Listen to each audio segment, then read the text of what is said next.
May regular load ka ba pero hindi mo alam ito, i-register kung paano.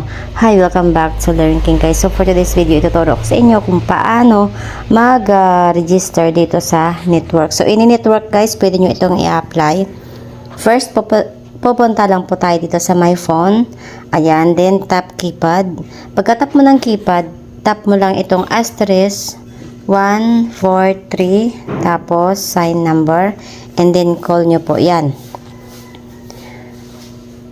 Antayin lamang po natin habang naglo-loading. Then, makikita nyo po dito kung magkano yung balance nyo. Ayan, for example. So, for example, guys, maglo-load tayo ng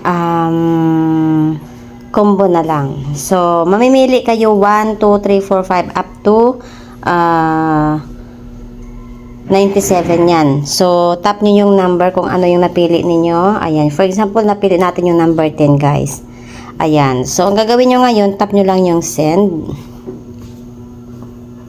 So, pagka-tap mo ng send guys, ayan, may nakalagay dito na pwede ka nang manalo ng over 10 million worth of prize at rewards, TM Fun Rewards, i-download and Globe One at maglaro. So, tap nyo lang yung number ulit 1 to 4 guys, mamimili kayo. For example, call and text all and promos. Ayan, tap nyo yung number 1. Tapos, send mo. Pagka-tap mo ng send, ayan, dito po, mamimili kayo ulit kung anong number dyan ang gusto nyo. For example, C10, ayan, number 3 siya. So, tap natin yung 3, then send again. Ayan, so pagkatapos po, tap nyo lang yung number 1 na register.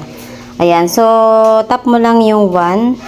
Pagka-tap mo ng 1, send mo ulit. So, pagka na-send mo na yun guys, automatic naka-register na po kayo sa call and text. So, sana nakatulong ito sa inyo.